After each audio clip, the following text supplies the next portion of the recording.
Deal is, what's up, y'all? It's your boy Leo Savage. Welcome to the first ever episode of Flow the Fuck Down. Hey, and we're going to be interviewing a legend in the steel mace community, Jamie Pinto. I've been knowing Jamie Pinto for a while, and he's most known for his saber mace. What is a saber mace? It's when you get a mace and a lightsaber and you make one with them. I wonder how that process would go. Do they actually fornicate the mace and the lightsaber? And if they do, who's bottom? Who's pitching? Who's catching? But we definitely go far out there. We talk about Jamie's relationship with the mace, his students, his coming up in the mace, and then most importantly, why he practices the mace. We got deep on this one, folks. I hope you enjoy. Hey, make sure you check out steelmaceflow.com and become Savage certified. If you want to teach steel mace flow, there is a way. Without any further ado, I present to you Jamie. I hope there's some good music playing right now, because I'm just gonna bang my head. Ladies and gentlemen, we have the amazing Jamie Pinto here with us on the first ever Flow the Fuck Down podcast. Jamie, how are you doing? Doing good, man. I'm happy to be the first guest out of all the people you could have picked. Yeah, no pressure. Yeah. But you better fucking make it good. Yeah, well, actually, I put up, I said, hey, guys, who would you like to talk to? Who would you like to find out more about? And although, I know some, I know a couple celebrities. I've trained a couple of sports professionals. Nobody really said, hey, get the sports professionals or the actors on here. People wanted to meet the people of the mace community, and it was overwhelming. People wanted to meet you. Not only did they want to meet you, they had fucking questions for you. So we'll jump into a bit of that. But hey, Jamie, before we go down the rabbit hole, because I would think the steel mace journey, it's a bit of a rabbit hole. I want to share something with you and the audience, and I want to talk to you about it, all right? So let me pull this up real quick. Jamie, do you recognize this? Of course I do. This, ladies and gentlemen, is the first steel mace video that Jamie ever posted. Now, I don't know that. Maybe you had a different post before this, but this is the first one I could find. This is this is my first post with somebody else. Oh, is it? Okay. Yeah, but I think there's another post before this. It was I did my first day with a mace, and he has a 10-pound mace, my 10-pound mace, which I ended up gifting him later on for his birthday. All right. And I am using a 15-pound mace. Nice. So I used a 15-pound mace for months before I switched over to a 10-pound mace. But yeah, you're right. So hey, I didn't find the first one. Maybe I found the second one. But this is cool because I do want to find out about your students, and let us have a look at the young Jamie Padawan. That's a Star Wars reference. I don't know if anybody. Yeah. Here he is. Oh, look at that switch squat. Hey.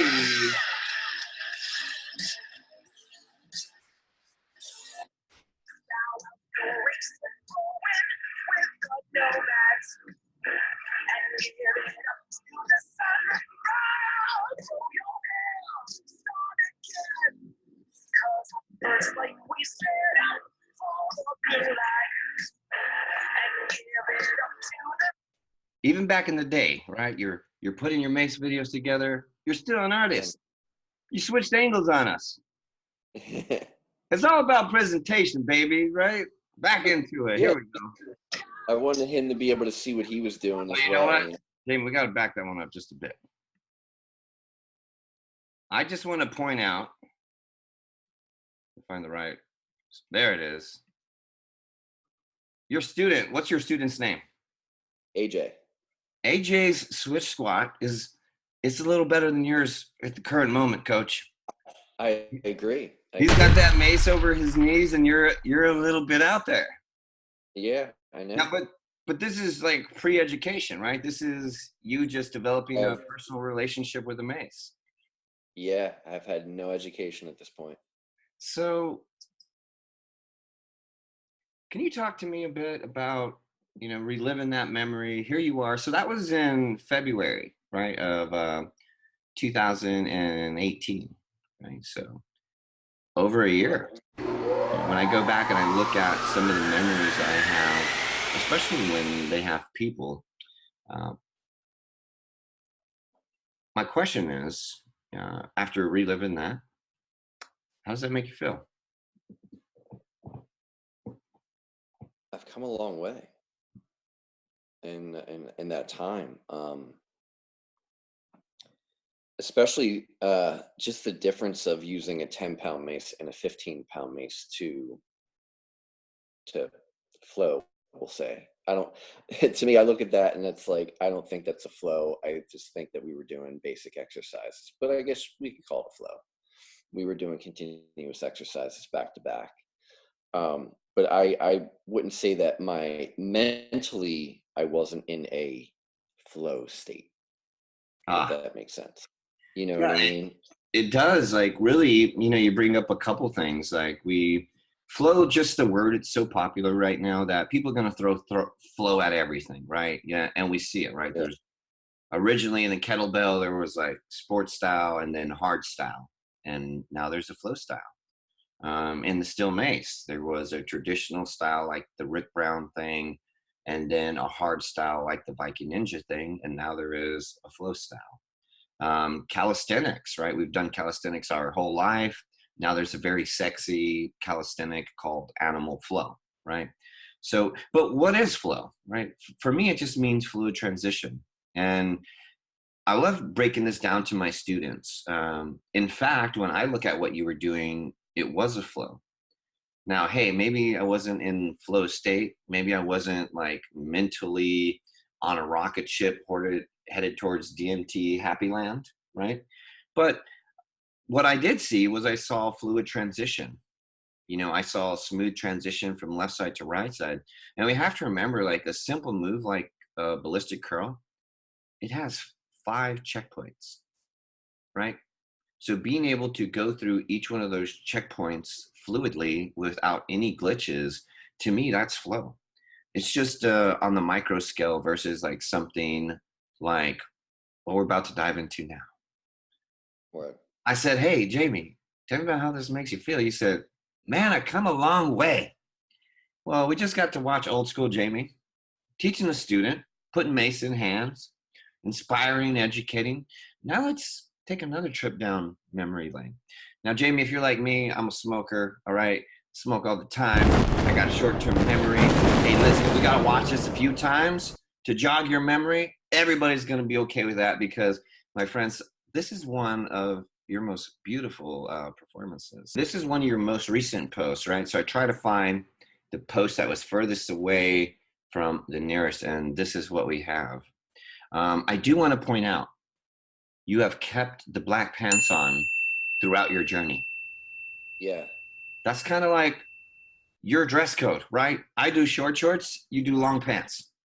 Hey, Yeah. it's a beautiful world. And ladies and gentlemen, the glowing mace, Jamie the Alchemist.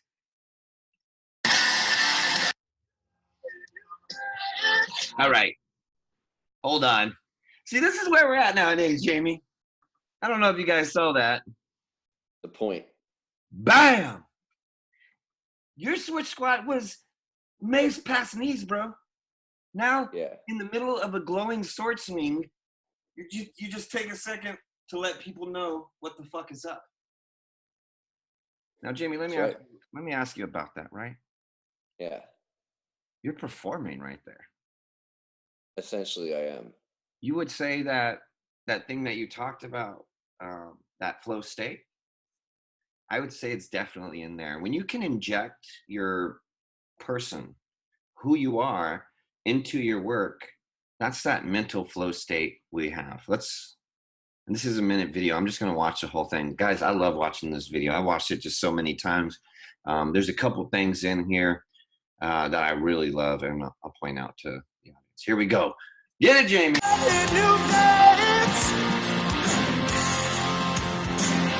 Ooh, sick of its taste. Where it no longer lives. Ooh, how it fights and not die. What it did, and so it needs to.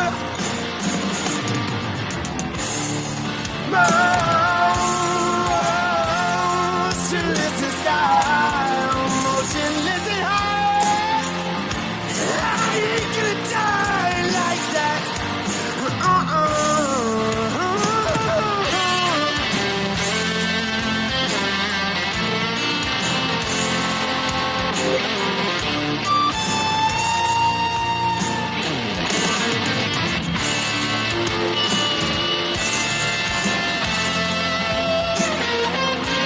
Damn. Dude, that thing is so dope.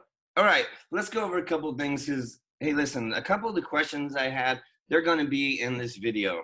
All right, now watching this video, I came up with a question. And Jamie, Yeah. what in the fucking Riddick is going on with your eyes here, man? All right, that's a Vin Diesel joke, okay? You got some pitch black eyes going on right here. What's going on with your eyes, bro?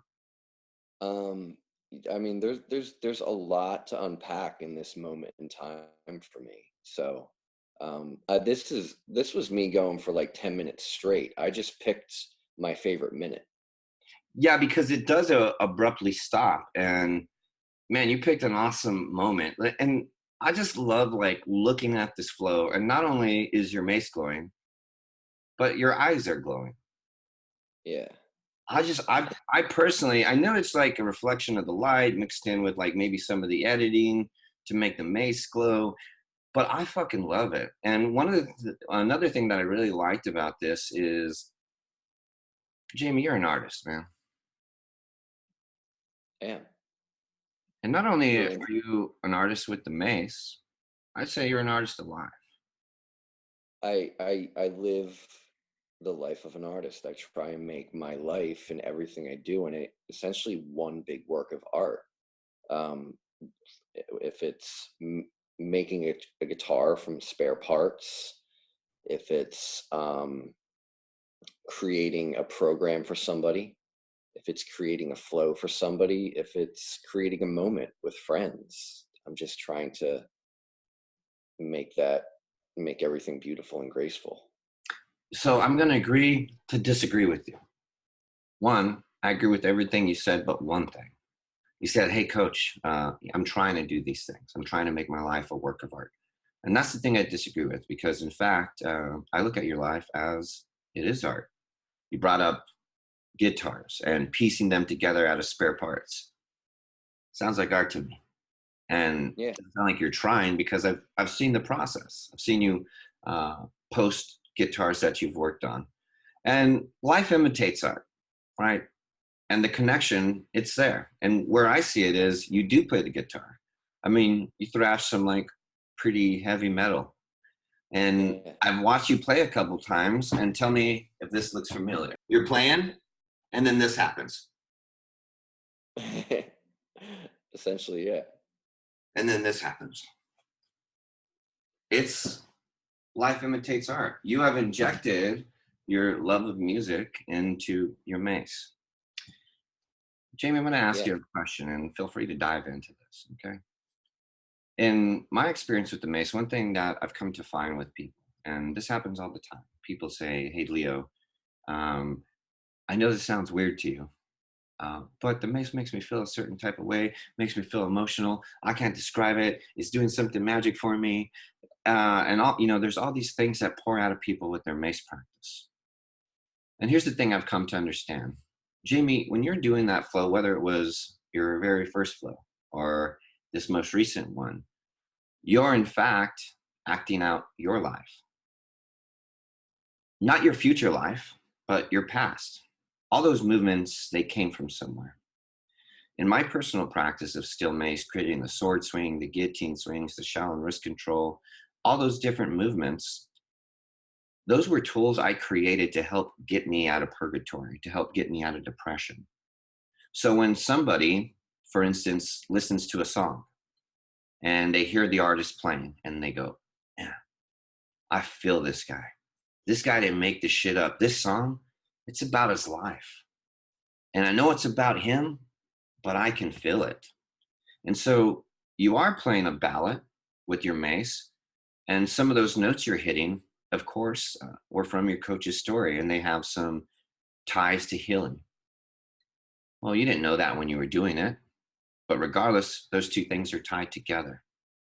Well, your coach is performing one way, and maybe you're performing one way. And the idea of the mace is healing, or it's doing these magic things for me, comes from, Jamie, you have a past. And a lot of us, when we have a past, we tend to just move past things rather than dealing with them. So in reenacting your life, in reenacting through this flow, old things get dug up. You lose your outside peripheral of what's going on the outside. Well, what else can you look on? What's going on the inside?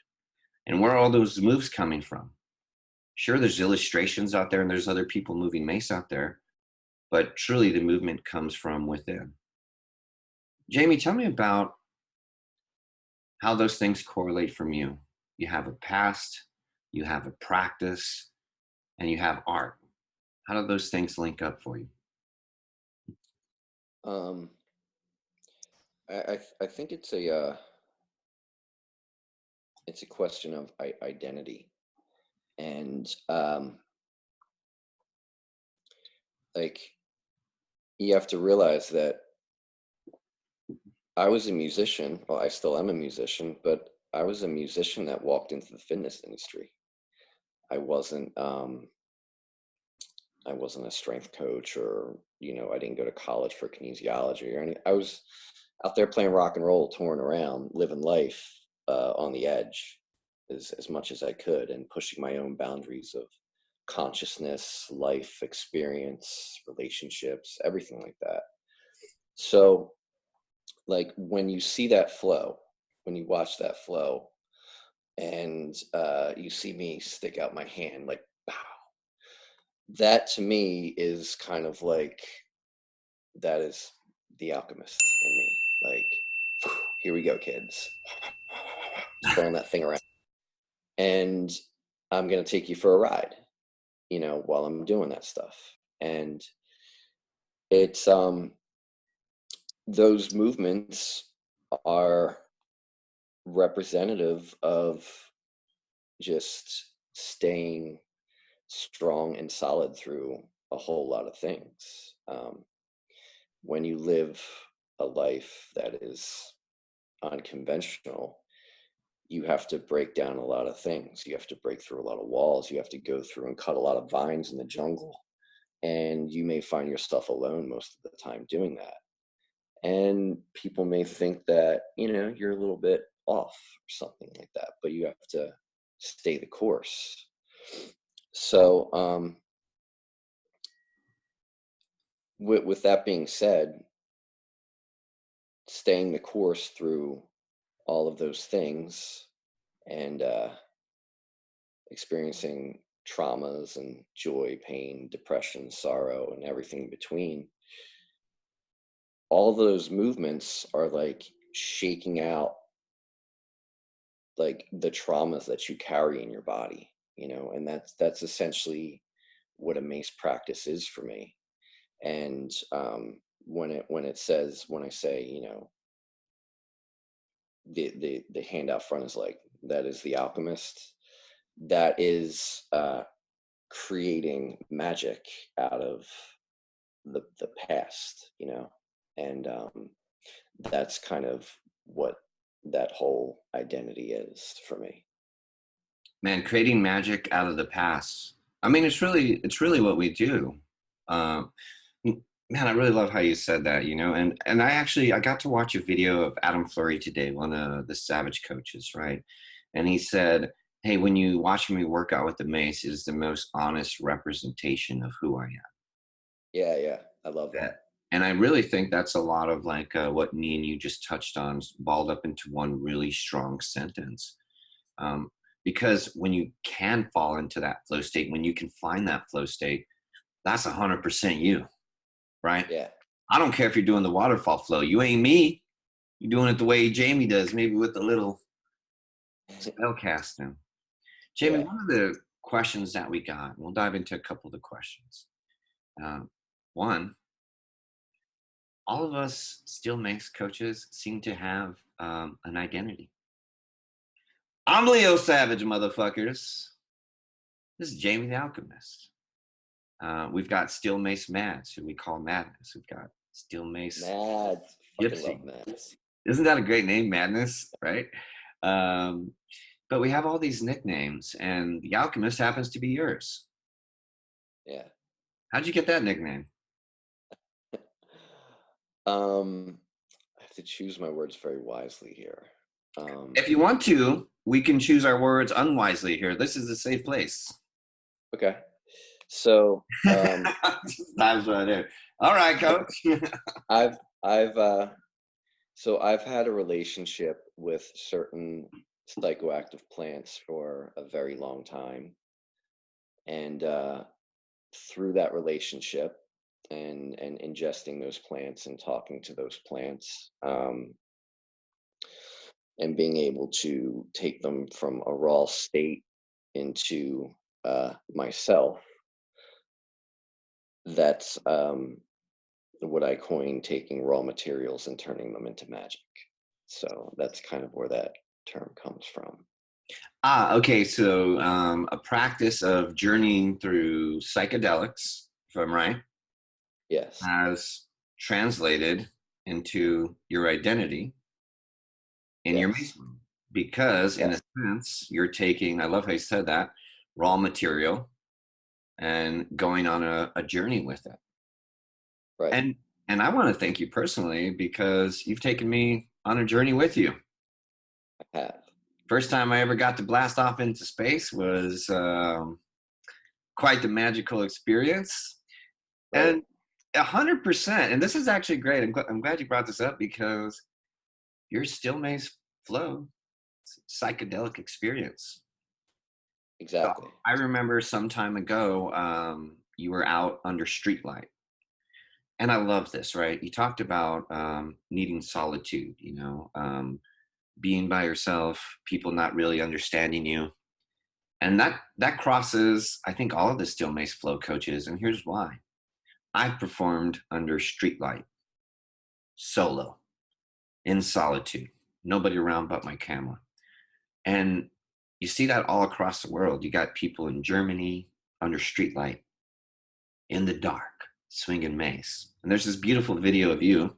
And I think it's the first one where you added the psychoactive effect to your mace. And you're swinging steel mace under a streetlight. So one of the questions that we got was, how the fuck you make your mace look so cool? Now what I was going to answer this for you, but you could tell me if I'm wrong. Did you give your mace some DMT before you swing it? Guys, I think he gives his mace DMT because when I took the DMT, I was glowing like that. But see what Jamie says. Yes, it is an extension of myself. Mm-hmm. But I guess the practical answer is it is just reflective tape that is on my motorcycle. No, Jamie, hit him with this one, man. Tell him about how you slayed a dragon because he decided to bow, and you rescued the princess. And you got the magical DMT mace. That's not what happened. You added some tape. Well, okay, so I guess backing up and going into we're gonna go there. So this my whole practice and my whole mace journey of following Steel Mace flow comes from multiple journeys into the DMT realm. And having had so many journeys in the DMT realm, I've learned to navigate that place fairly well. and take back information with me and make sense of it. So before I met you, before I came to the first Steel Mace Flow certification in California, I was having consistent visions of mace in my journeys, and what I guess you could characterize as entities with mace. So even after the fact, after the first certification and up to till now, I still see visions of mace here and there, and the inspiration for my first mace saber. There's two of them. The first one is mace saber. The second one is monatomic. The first one is an Apollo mace. The second one is an Onnit mace. Okay. I prefer the Onnit. I prefer monatomic over mace saber, and I'll tell you why in a little bit. But so I wanted to make the visions and things that I experienced kind of come alive. And I thought about, how can I hook up LEDs to my mace without fucking up the integrity of the mace and spinning it around and so on and so forth. I want to jump in just for a second. I think everybody has had that thought of, how do I add LEDs to the mace? Yeah, Right? right. So you thought about adding LEDs. You didn't want to like maybe damage the mace. Yeah. So, and then I was just out riding my bike, and it was cold too. I took my bike for a ride in the cold, and because I need to clear my head, and it just kind of hit me. I was like, wait a minute, I can just put my reflective tape on the mace, and at worst, it'll just mess with the integrity of the shaft and being able to slide up and down it, which it does. I'm not going to lie to you. You have to readjust how you grip the mace. Yeah. If you do put reflective tape. The hands, what you're saying is the hands don't slide down it as well. They do not. Right. So to like, if anyone has some experience with, there's a couple wooden maces out there, most notably the quad mace. It's got a wooden handle, and then there's the primal mace movement mace. And the hands just do not slide on them necessarily. Guys, I have a trick for you. You're going to get that mace, and you're going to put it in your sweaty chest, and you're going to get as much sweat as you can on the mace. And then after a while, it's going to smooth a little. It's going to be a little bit smoother, but it's still not going. Anyways, that's a pro tip. You know what? I'm selling that in level 2. Okay. I think everybody owes me $50. All right. Keep that $50. We'll see you soon. All right. So you got the tape on there. And if I'm not mistaken, you said it was reflective tape from your motorcycle. Yeah. And yeah. Talk about creating magic. So you have your world of psychedelics. You have a world which we really haven't talked too much about, but riding bikes. Yeah. And then you have this world of music. Yeah. And you added them all into your mace practice. Essentially, yeah. Crazy. Yes. So you remember you reposted the one video of me in front of the Philadelphia Art Museum swinging the mace around. I'm right next to my motorcycle. Yes. My motorcycle's glowing right next to me. The tires, yeah? Yeah. Jamie, so, that was one of my favorite ones. Like, there's this moment, right, where the mace goes behind you and the tracers slide off to the left, but in it, you can see you. Yeah. Because usually you just see where the mace moves, but there's like the silhouette of you, and it just like cruises to the left. And yeah. Coach is a little jealous that I didn't figure out how to LEDize my mace. So you said you have 2 maces, one named lightsaber or mace saber, which is the Apollo, and then you said, hey, I've got a second one that I prefer a little bit more. It's the Onnit steel mace. I've had the Apollo mace and I've had the Onnit mace in my hands, and the only thing that I have felt that's different, I think the Apollo mace is not as perfectly circular in my experience. It could have been a bad build. And then the middle grip is somewhere towards the top, making it a little weird for doing any like middle grip work. So I do love the Apollo mace, but that was my reason for choosing one over the other. But can you tell us, besides the name, because clearly the second mace, what's its name? Megatron? Monatomic. Yeah, Megatropolis. That's a way cooler name, right? How do you say it one more time? Monotomic. Monotomic. That sounds like, let me go grab Monotomic. That sounds like some hell's getting ready to be raised. Some lightsaber, DMT, motorcycle, steel mace hell. Tell us why you like Monotomic, why you prefer the Mono. So, monatomic comes from the term orbitally rearranged monatomic elements. And what that is precious metals in a state where they are not binded to any other atoms. And this is known as monatomic gold. So there is a whole story behind monatomic gold, if you would like to look into it. So I started ingesting monatomic gold, and during that time is when I started using that specific 10-pound on-it mace. And I noticed, I mean, you can put both of them, you can blindfold me and put one in my hands and I can tell you which one is which. So that's the difference of the Apollo swing and the on-it swing. But you're right, the ball of the on-it is a little bit more round, and it just, for me, it just has a more graceful rotation to it. And I think the Apollo mace is like, it feels like it's like longer, but it's not. It's the cat. So yeah. And I just found myself unlocking different kind of twirls and coin flips with the on-it mace while I was doing it.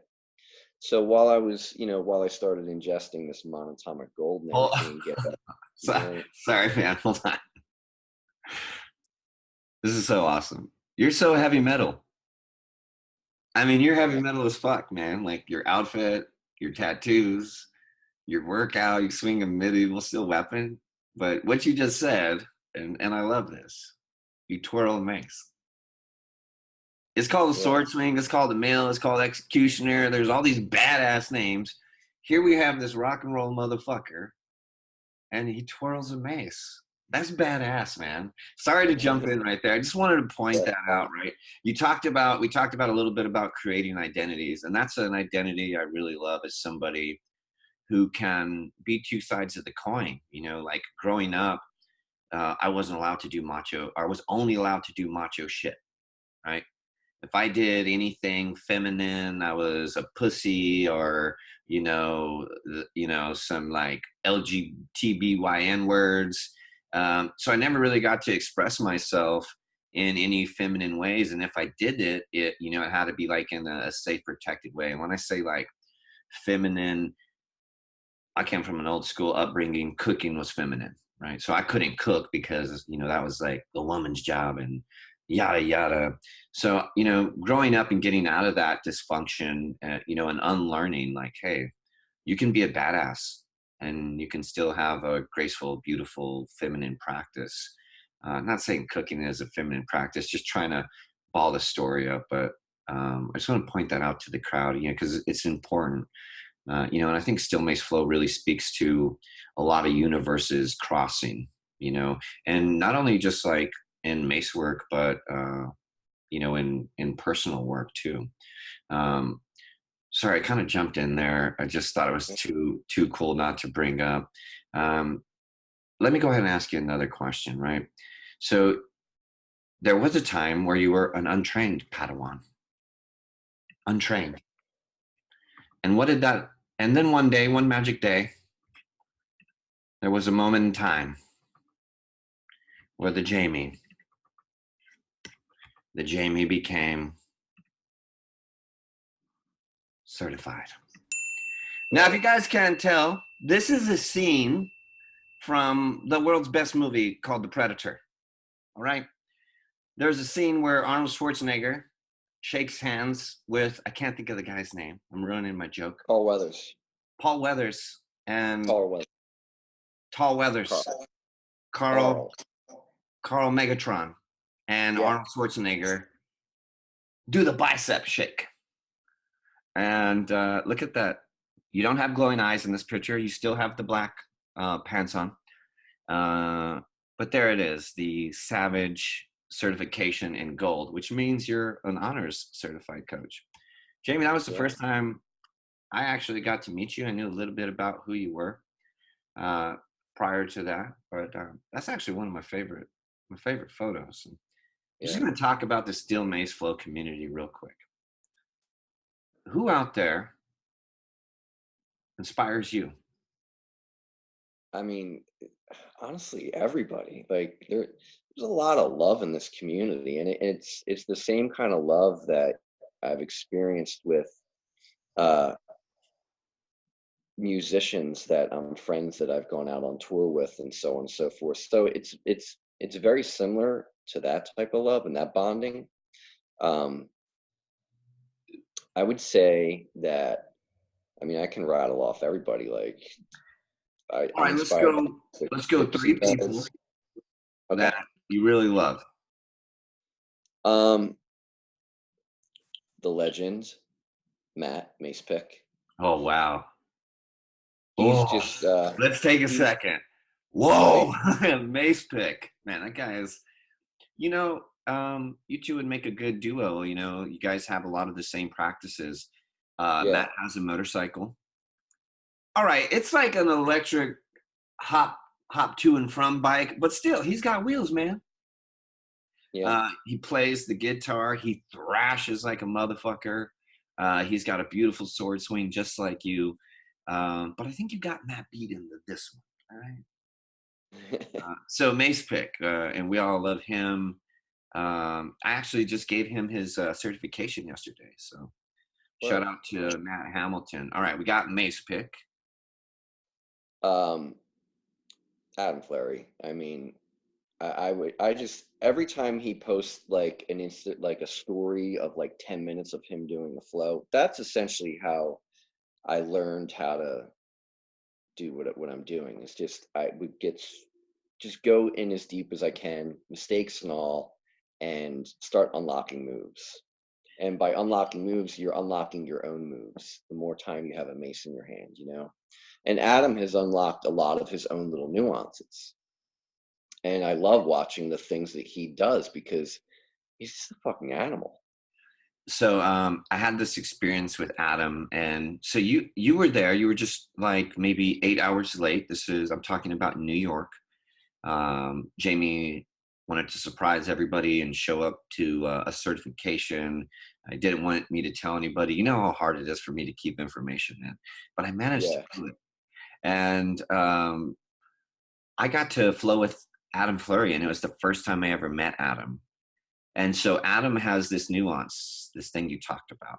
And for Matthew, I think it's his sword swing. Like his sword swing is, we all do a sword swing, but when you watch Macepick do a sword swing, he's cutting through the fucking air. I mean, it's beautiful. Yes.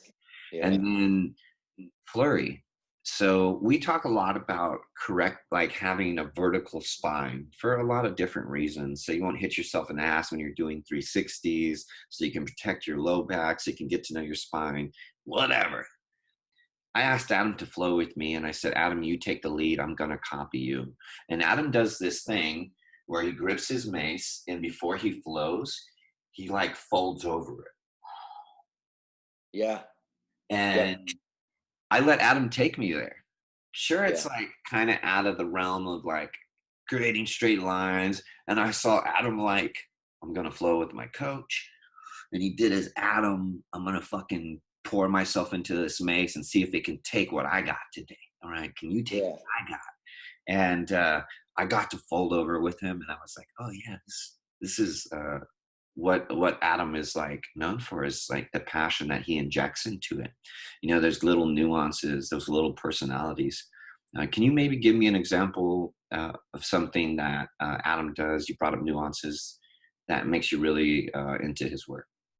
Well, so what you just described to me, that comes from him doing Muay Thai, doing Yes. Yes. This is the fighting stance of Muay Thai, and okay. like that is just, that's an embedded movement that's permeating into his mace practice, which I can go down a huge rabbit hole with that. I had a conversation with 2 students about that last week. One of my students, she twirled baton in the past, and she's twirled. It's the second time, right? So when she's, I was taking her through this complex flow where there's a sword swing, where there's a coin flip in there, and she puts her hand on her hip, like, and I was like, so can I ask you why you do that? And she's just like, well, it just reminds me of like my baton work. And I was like, so what I want you to do is I want you to take that hand on the hip and I want you to run with it, because that's yours. Yes, dude, proper motherfucking coaching, right? It's not our job in Still Mace Flow to tell people how to move, right? So we have these checks and balances that we use as coaches, but the reason why we use them is to add function to somebody's flow, right? You have this artist who has spent a lot of time using her free arm to make a shape. That way, when she's performing, she doesn't have like T-Rex arm, kind of like her coach. Yeah. So you told her to run with it, and I can only imagine the fire that got lit under her, and like myself, when I was empowered to create. Hey, that thing you're doing, keep doing it. So what did she do? So, because she was just like, oh, I keep putting my hand here, and I'm like, no, I want you to do that. Like, what we're doing, like the whole reason we're doing this, the whole reason we're trying to get into these deep flows is I'm trying to have you unlock your own little movements that are different from mine, because I want you to be able to create the way that I create. Yes, in your own unique way from your own past experiences. Yeah. Again, you can't tell me, man, have you ever seen baton twirling? I have. It's fucking dope. It's an Hard. art. And when you watch people do it, they're happy, they're pumped up, they're smiling. Hey, they're defying just like we do. You're in high school, what do? Oh, I'm on the wrestling team, I'm on the football team. Oh, I twirl the baton. Oh man, that's gotta be tough. Right? There's a certain crowd that's accepting of it and understands it, and then there's a crowd who doesn't. And here you are, her coach. You get to bring back something that she really loved. Yeah. And make it part of this new relationship she has, which means in turn, her access to flow is just going to be a lot easier because she can say, I can do these mace movements. All right, so we got mace pick, we got the flurry. Let's get a third one in there. Brandon Baum, Meat Bomb. All right. He just fucking thrashes. Nice. Like his energy when he wields a mace is awesome, and I feel like I feel a relationship to everybody that swings a mace. But the reason why I wanted to go to that New York cert was to meet Adam and Brendan and just like hug the shit out of those guys, Man, they're just awesome dudes. So yeah, Brandon's a thrasher, Adam's a thrasher, Matt's a thrasher. Yep. You're a thrasher. Yeah. That's awesome. And you all have steel mace in your hands. All right, so we talked about the people who have inspired you. Who have you inspired?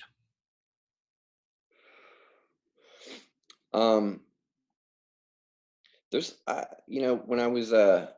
when I was training director at the one gym that I was at, a lot of people in that gym started picking up mace just because they saw me with a mace.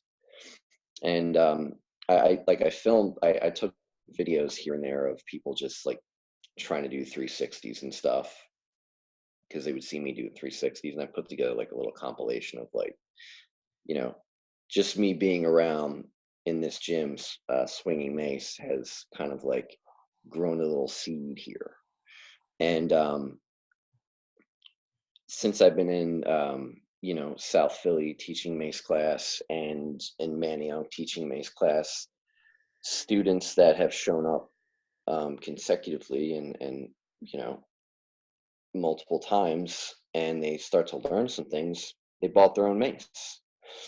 So the people that bought their own mace, I would essentially just give them homework, and I would give them something complex to do, whether it was like a standing hand movement where, a complex switch of like all this stuff right in front of you, or it was complex foundational stuff with not too much top work. And like, coming back to your question of who have you inspired, this one student from South Philly, he shows up to class, and he didn't have his mace that day, but he's like, so I want to tell you before we get started, Jamie, you inspired me to buy a mace and do this at home. And I was like, fuck yeah, dude. All right. So now I'm going to be a little harder on you because you have a mace at home. And I kind of expect you to work on this when you can, because you don't have the excuse of, I don't have a mace at home anymore. Yeah. And I would say, I think about more than half of the people that show up to my classes have their own mace now. And everybody shows up with questions now. Man, Like, my first thing is like, does anybody have any questions? that's what you lead with. Yeah. Dude, does everybody go like this? Yeah, everybody's like, and I'm just like, okay.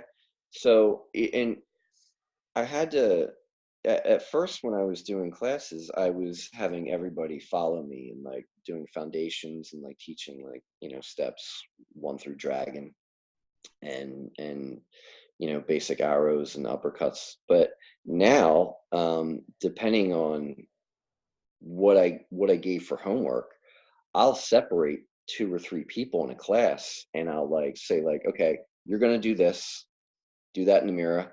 Boom. I walk over to the next person. Okay, you're working on this. You're going to do this. Boom. Walk over to the next person. Okay, you were doing this. You're going to do this. Awesome.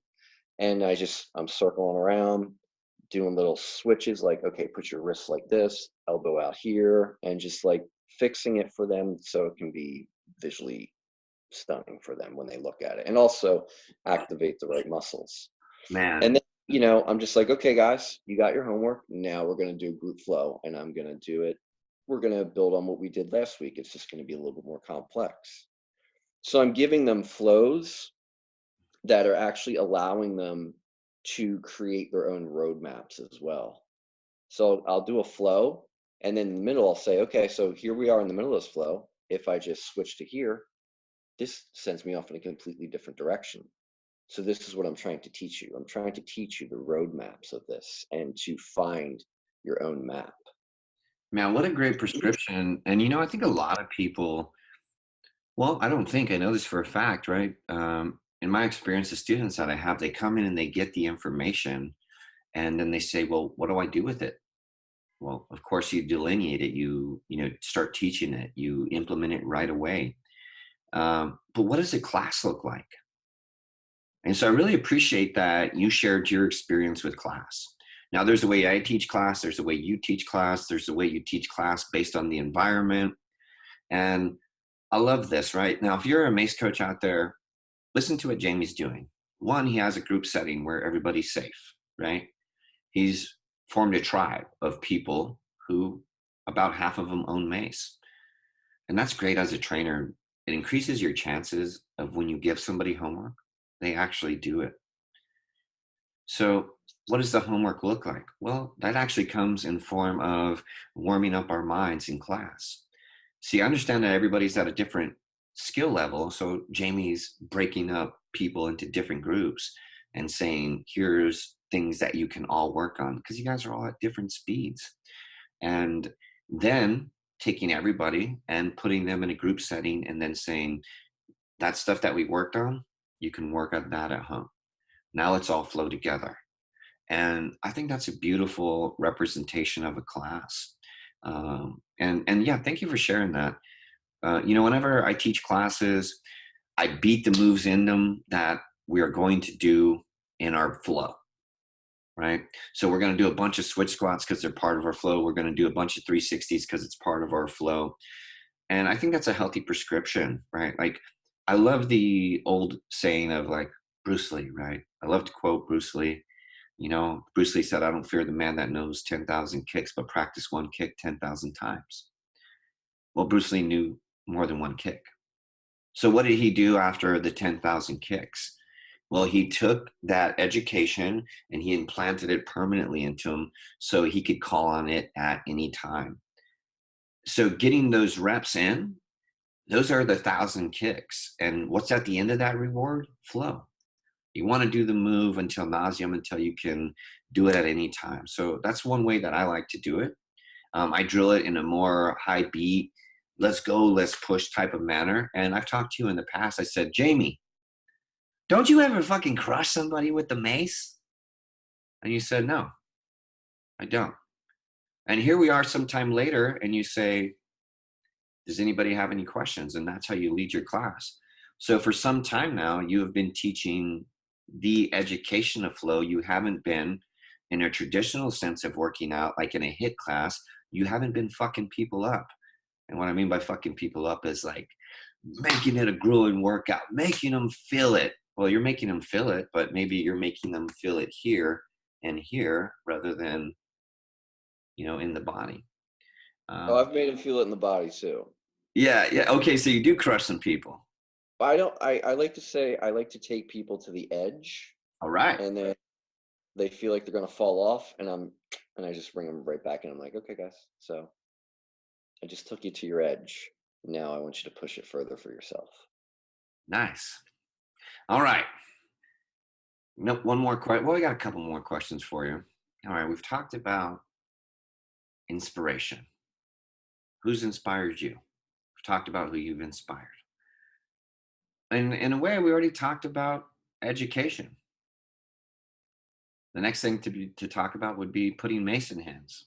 And really, you've kind of already done that. You've inspired a bunch of people where you're at to own their own mace. And with that, own their own fitness and own their own journey through the freedom you've gave them. So you have put a mace in hands. Let me ask you this. Who put a mace in your hand?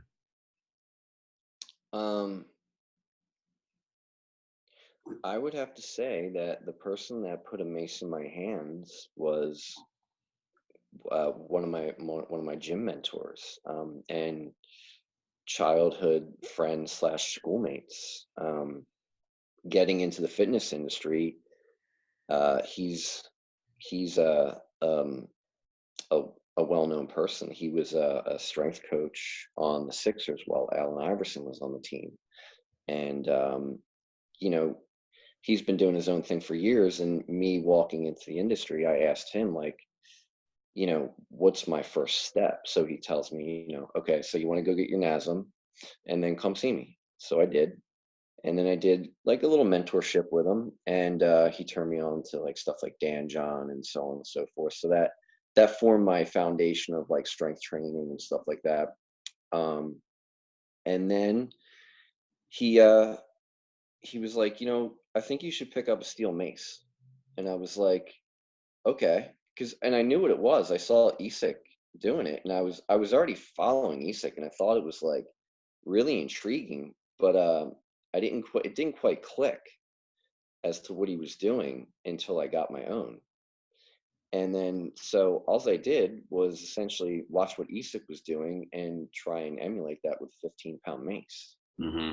And I just used it every day, no matter what, even if it was for a few minutes a day, within, my workouts of just essentially just all big lifts and stuff like that. But I made it a point to use that mace every day. And so my friend Jim Ferris, head coach, he was like, I think this will be good for you because, you know, it's different and you're different. So you should run with that. And I did. Shout out to Jim. Yeah. Yeah, I had a coach put a mace in my hands. You know, it was just kind of a quick conversation. But you know, the first mace I ever got, or the gym I was working at, just was on a small conversation about the steel mace. So that 15-pound steel mace, was that something that was at the gym, or was that something you bought? I bought it. And most people, when they buy a 15-pound mace, in my experience, go, "Ooh, I got something too heavy." And I noticed your client in that first video we watched, and this is something you mentioned, he had a 10-pound mace. So Yeah. after you bought the 15-pound mace, did I you bought say, two hey, 10-pound maces. oh, with the 15?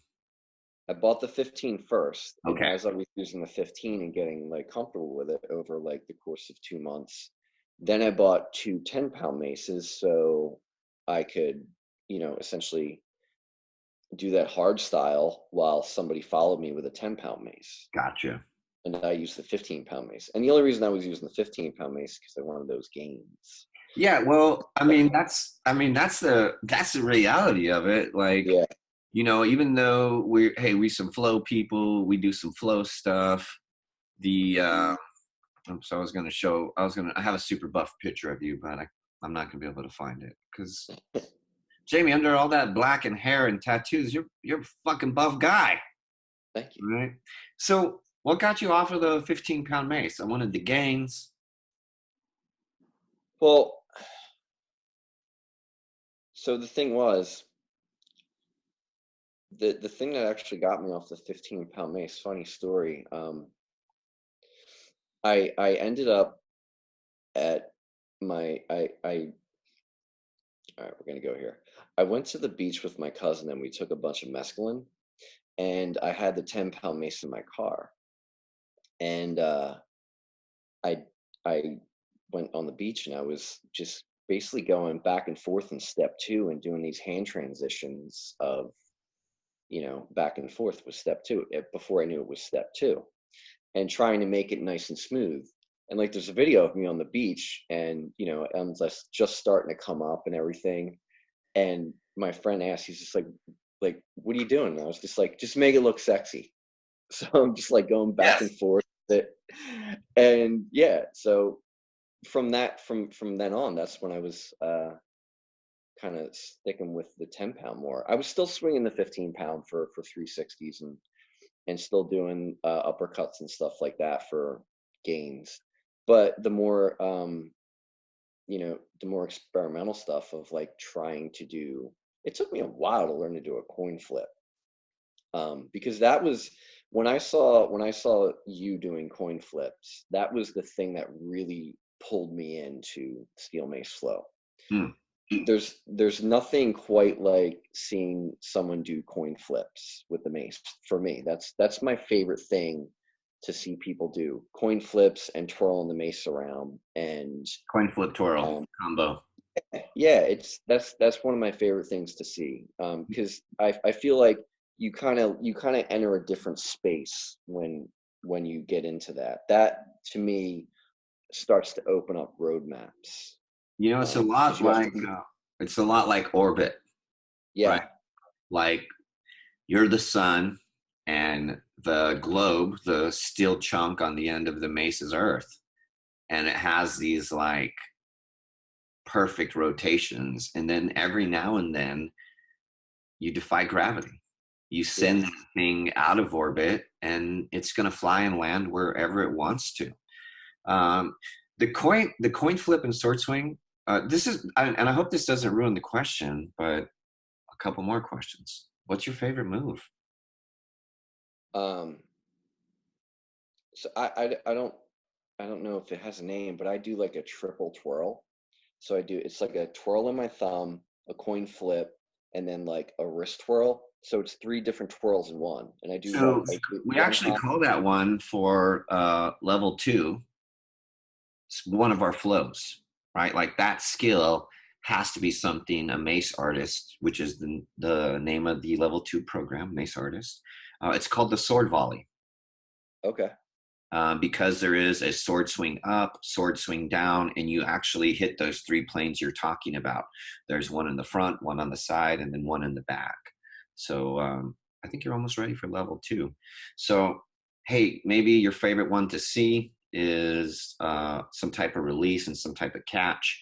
And then maybe your favorite one to do is a particular flow, a combo of those things. And so we also talked about like, hey, what happened with the 10-pound mace? And really what I heard was freedom to explore. You know, the 15-pound mace was limited in some uses, like the moves we just talked about.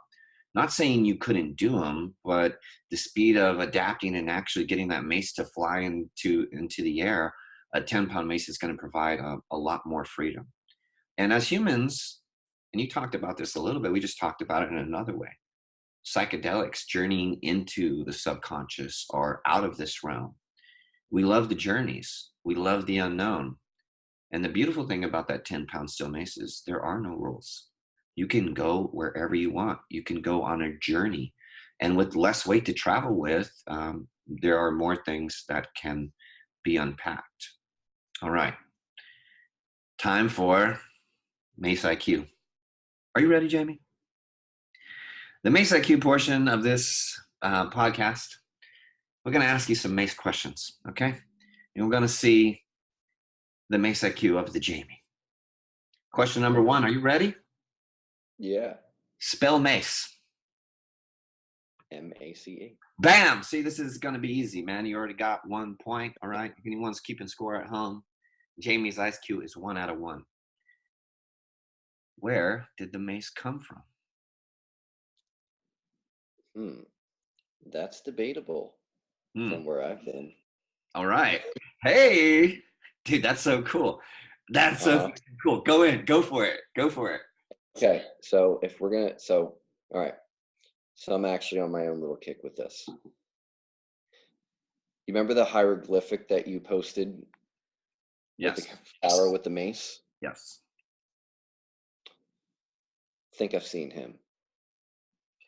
So your astral projection in your travels, your journeys, because this is something we talked about before. Yeah. You found the mace on a journey, you know, and then it came to be. So the question was, and I really love this, I said, hey, where did the mace come from? And Jamie didn't talk about things he didn't know. He talked about the thing he knew. When did it come onto me?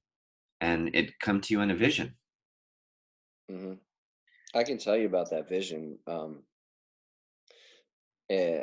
You know, in the chaos of that one, I remember out of my peripheral seeing a bunch of, you know, and this was a strange one, because in that place I'd never seen sunlight, but that particular time I saw sunlight out of my right peripheral vision, and there was a field, and there was these I don't know how to describe them. They were almost like entities doing these movements with these things. They weren't quite maces. They were like these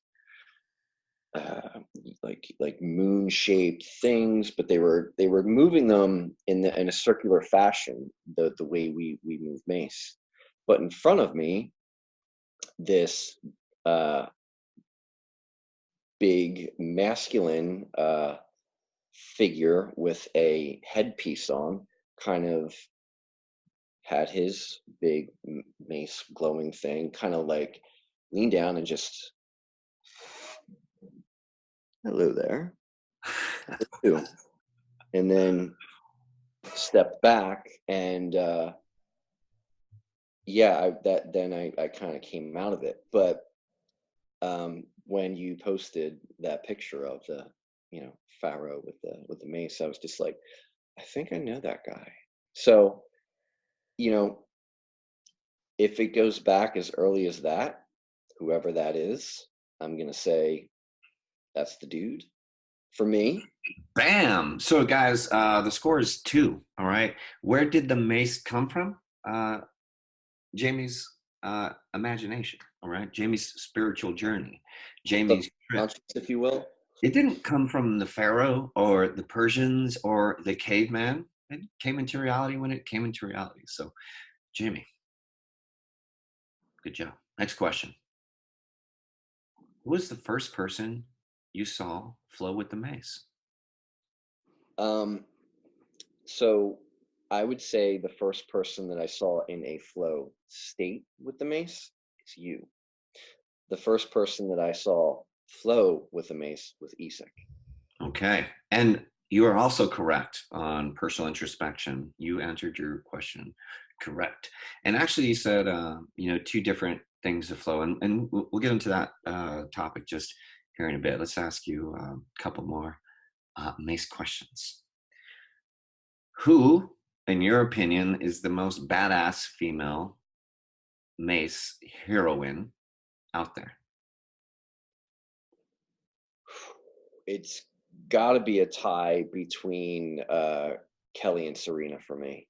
Bang, you're also correct. That's 3 points for Jamie. Yeah. Jamie's doing it, right? Who would have thought the first guest is going to have a perfect score, 3 for 3? Hey, Kelly, why Kelly? Because when we did the month-long cert, she couldn't walk. Yeah. And now she's fucking killing it. Guys, to talk about, just to fill you in on what we're talking about, we did a month-long mentorship, Steel Mace certification. And in that group, we were blessed enough to have Coach Kelly, who was just in a car accident with Tom, her partner. And Kelly has titanium screws and plates in her leg and a pretty significant scar. And she took this program with us sitting down, and Tom would do the moving for her. And now Kelly is dancing. So part of the beauty in that is the journey of ground zero to singing I Am Titanium and dancing around. And then Serena, why Serena? So I'm gonna take a moment with Serena. On average, Serena will do a post that she wants people to do and tag me if you do it, and I love seeing that. Man, when fucking Gypsy turns it on, that is fucking magic. When she turns it on, it's just god damn, that's amazing, Kind of like how we talked about Adam having his own character that he plays, and I think we can say that about all of us. Yeah. In your performance, you have your nuances, and when you turn it on, you can tell, and when Adam turns it on, you can tell. And Serena's no different, and it definitely stands out. All right, Jamie, time for a little word association. This is pretty easy, man. I'm just going to say a word, and I want you to say in a couple words. You don't have to use one word, but maybe in a couple, maybe a short sentence. You can talk about or say whatever it is. All right. But first one's going to be a practice round, okay? We're going to throw you a softball because we want you to hit home runs. DMT. Consciousness. Home run. Consciousness. Steel Mace Flow. Life. Viking Ninja. Inspirational. Rick Brown. Legend. Flow. Attained. Jamie Pinto. The Alchemist. Jamie, this has been a real good experience. We got to talk a little bit about your mace practice and the people you've inspired, the people you've educated, the hands you've put mace in, and all those things to you, who you've been educated by, who you've been inspired by. We've had some great mace artists brought up, Serena, Kelly, Adam, all very inspirational people. I've got to know a lot about the mace, and I'm just going to take a second to get to know the man behind the mace. Jamie, looking at your Instagram, it seems like you've had some different lives, some different identities. There was young Jamie. Young Jamie definitely had long hair and a guitar in his hands, but he wore more white. That Jamie eventually turned into a badass motorcycle racing guy, still raising hell, just on two wheels instead of with a battle axe. And now, Coach Jamie. If Coach Jamie could give young Jamie any advice, knowing what you know now, what are some things you would say? I would say, follow your heart, kid. It's going to take you everywhere. It's not going to be easy. You're going to go through some dark shit, and it's going to test you. It's going to try and break you. It's going to take you to the edge. It might try and push you off the edge, but hang the fuck on, because through all this storm, stress, and pressure, you are going to become something amazing. Don't give up. And if you're a student out there for Jamie, I really want you to listen to what he said. He called himself Kid. What does that mean? It means Jamie, he enjoys the identity of a father figure. Maybe not a father figure, maybe cool uncle. You know cool uncle, he shows up on his Harley Davidson with the leather jacket, random girl on the back smelling like cigarettes. It's always a different girl, but it's always the same brand of cigarettes. Cool uncle Alchemist. So if you're out there and Jamie ever refers to you as a younger sibling or a younger friend, that's a way that Jamie really shows love. So if you're out there and Jamie refers to you in that way, put a big ass smile on your face, because that means Jamie's heart is fully open to you. That's some great advice. I think that's great advice for anybody. And if you can talk about the challenges you have as a mace artist. So there I was, a struggling mace artist. It has not been easy. I walked out of an industry of construction where I could pay my bills and not have to worry. And walking out of that industry has taken the rug out from under me, and I've had to be very creative about how I pay my bills and take income from different places just to have the bare minimum in life. And I never really had a lot, but I realized that what I had before was actually, I did have a lot. But now I've had to really narrow down just what I need in life to be me and not what I would like to have. So this whole period, I would say the past 2 years of me being in the fitness industry and making my way have been a journey of self-discovery and learning to focus on the things that make you grow versus being distracted by maybe something shiny that you want for a second. And I'm thankful for it.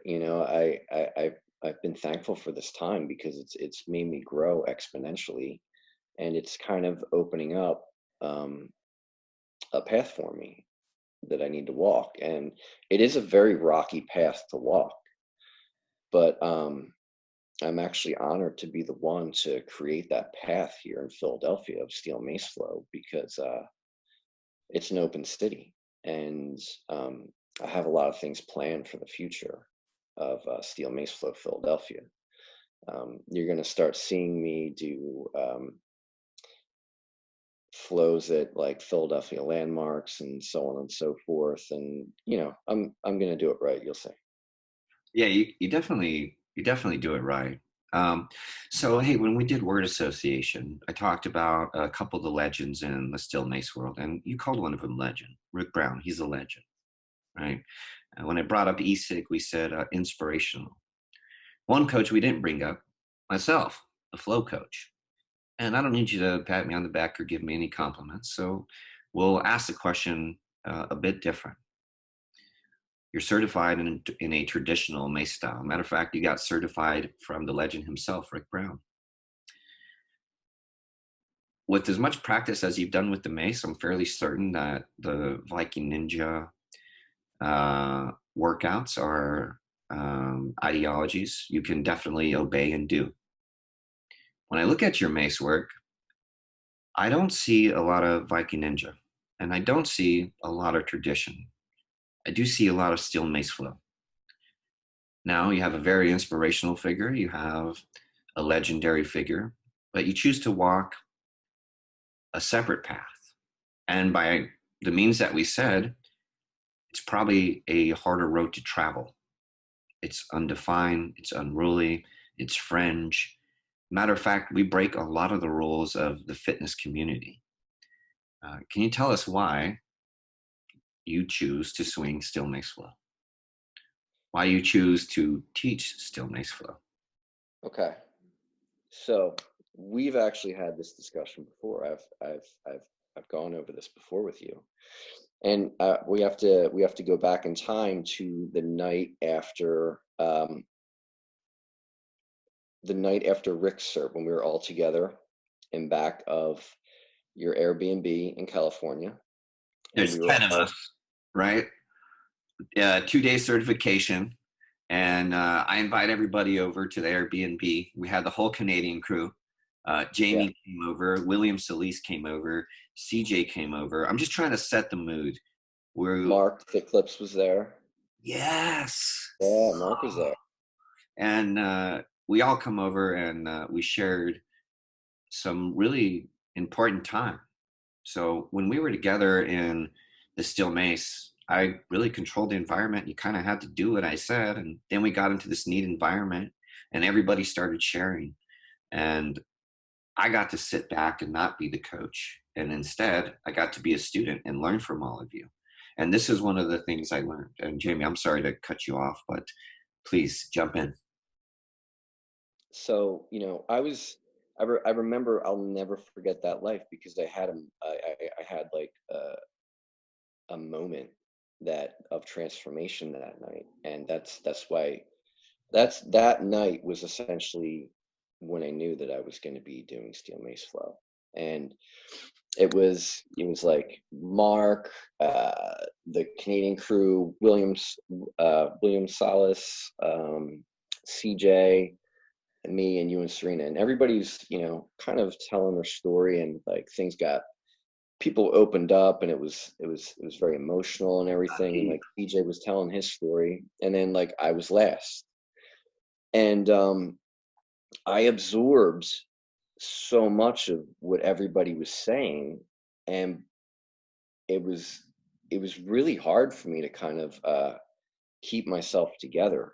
And when it came time for me to talk, there was like two versions of me. There was like the real me inside, like holding back this dam of emotion that was about to like burst open and like just fucking weep.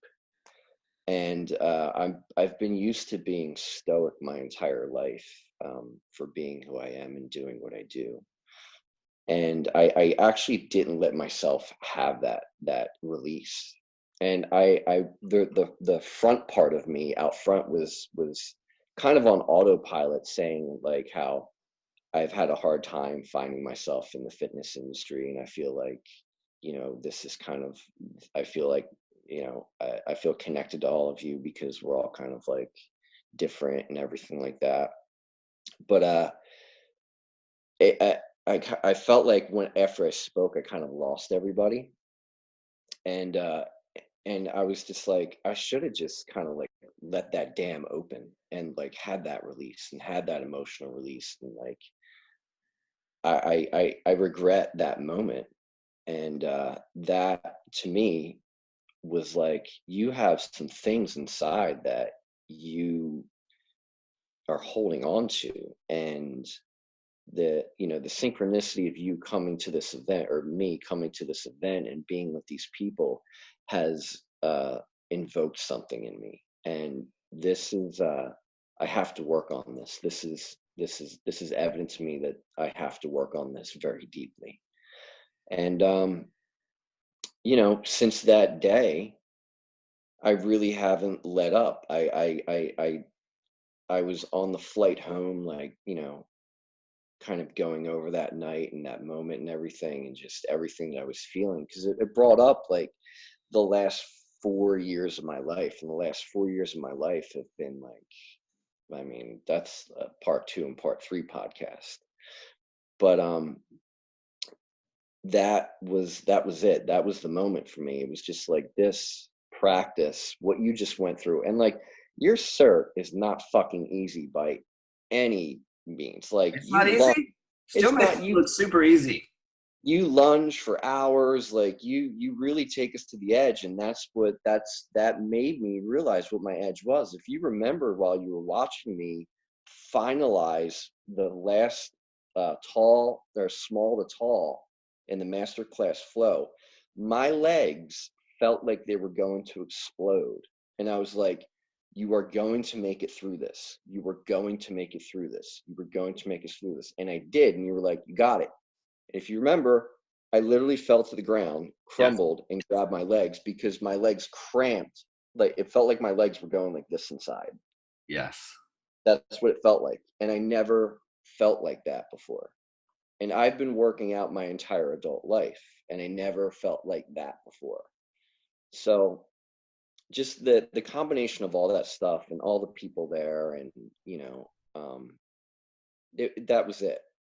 I just knew, beyond the shadow of a doubt. Man, Jamie, I remember a couple things about that very first certification. The beginning and the end are some of the things that stand out. When we all sat in a room, and this was the very first certification I had ever taught. I taught workshops, I had taught students, but never certified people to teach the art of steel mace. And we sat in a room, there's 28 of us. There's people from 5 different nations. And everybody kind of introduces themselves. But I made it clear that everybody was in a safe environment. Whether I made that point currently by saying I'm gonna fucking express myself, or previously getting to know Leo through social media, everybody understood what the deal was. Yeah. People started to make their introductions, and to quote Matt Unglebees, I like to smoke weed and swing mace, and that's why I'm here. Which opened a cascade of more expression. And this is a fitness certification, and there's some polarizing fitness people in here. You got Mike Bledsoe, Danny Rios, you got the Phase 6 crew. I mean, you had some titans in fitness, and it was the freest opening to fitness education ever. To which, after Matt Unglebees talks, Jamie's next, and he says, I'm Jamie. I'm from Philly. I knew Rick and Leo were going to teach us mace cert. I'm into swinging mace and all of the drugs. There was a laughter and a freedom, and that was really a tipping point for me in saying, you fucking created a safe place where people could be themselves and be themselves around other people. And then the end, right? The master class flow is a motherfucker of a flow. And it really is, especially for your first day. What Jamie talked about, doing the lunges for hours, that's part of it. We do lunges for hours, and then we add the mace onto all of those lunges. So you're literally lunging all day. There's a quick break. But Jamie's legs in the final flow, the rising flow, you do all these lunges, you do all this work, you go through this emotional absorbance, and then you go through the test. You do 500 360s, and then there's an emotional release. And whether that release is a red face, tears, white knuckles from gripping the mace, or your body locking up and saying, I'm not going to move anymore because I'm just completely overloaded. Your coach then asks you to do step 4 and then step 2 in a way that you've never done it before with a mace.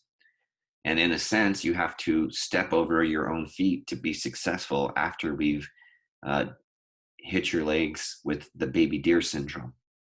And it was a magical moment for me. And I remember not being in your face. There was some distance between us, but I was in your face. I wanted Jamie to fucking get that step. And I remember your legs locking up as you tried to go to step 2. And you went, and I said, blah, blah, blah, blah, blah, do the thing. And you went, I'm going to, my legs are just locked up. And then you did your step.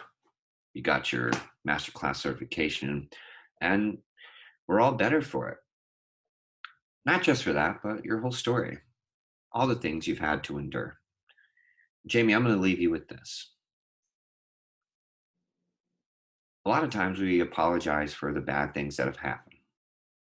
I'm not going to do that today. Jamie, the way you sit here today and the way you've helped influence the Still Mace community, I'm almost happy that you've had to suffer for it. Because the diamond that you've created wouldn't be as sharp and as beautiful if we hadn't had to endure, not only in the physical test of becoming a Still Mace Flow coach, but the aftermath. Going home, taking this project, trying to grow it. It's a lonely road. And not only that, but the life experiences before. Jamie, all the losses that you've had, and you've shared them openly, they have made you a better coach because, in fact, you are a better human. The way you delineate information, whether it's your philosophy or your mace work, is truly incredible. And we are honored to have you as a coach. I know I am. I cannot wait to have you in my arms again, which apparently will be in September, as I am making some plans to help you grow your business.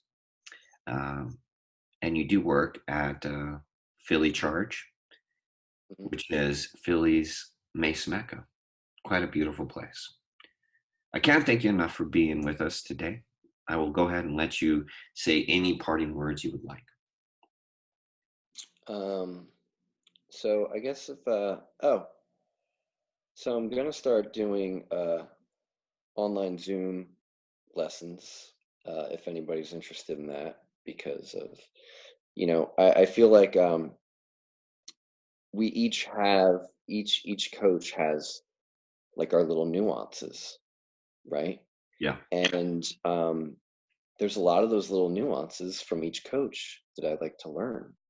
So and I'm putting this out there for any of the coaches. Like, I would be interested in a Zoom call with another coach to learn, like Adam. Like, Adam does this like thing like right behind his head, and it's just like, I kind of want to learn how to do that, So I'm going to be doing Zoom classes because some people around me can't make the times that I do class. So there's that. And yeah, so I'm at Charge Performance and Wellness in South Philadelphia. That's home of Philly Mace Training. And I'm at Fire for Effect in Manioc. And I teach classes essentially 5 days a week. And I'm open to travel to anybody and anything it takes to get a mace in your hands and get you to this flow state, because I think it is important for your soul. I really do. It is transformative. It will make you into something deeper.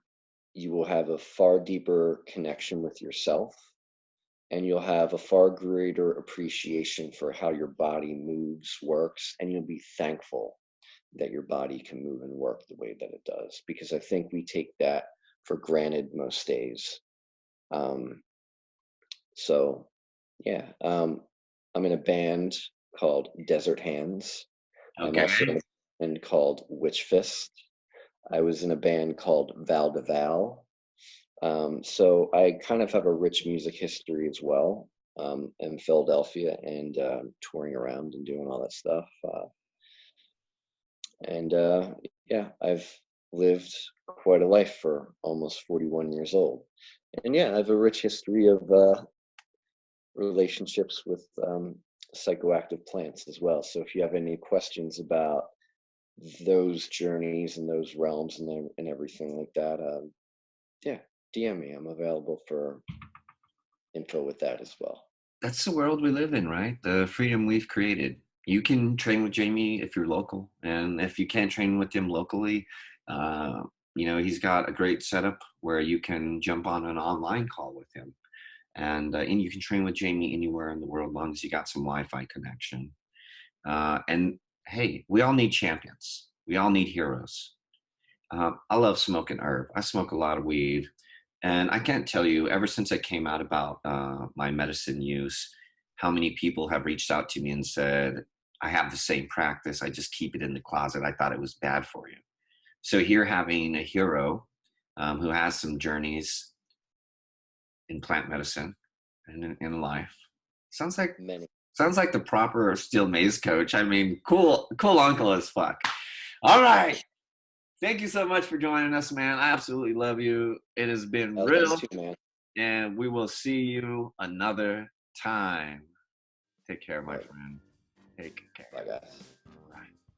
All right, guys. That was your main man, Leo Savage, hooking up with one of the best mace artists in the country, Jamie Pinto. Hey, we talked about the things, the inspire, the create, the educate, inspire to heal, put mace in hands. We covered the whole gamut. We found out a few mace artists that you should look into based off of Jamie's suggestion. We talked a little bit about plant medicine. We talked a little bit about journeys, self-introspection. Guys, this has been real. Thank you so much for joining us, and we'll see you next time on Flow the Fuck Down. Drums come up, boom, boom, boom, boom, boom. Guitar, grrr. Maybe some electric music, maybe some hip-hop, whatever music's playing right now. I'm fucking into it. You guys make sure you check out steelmaceflow.com. You know what the deal is.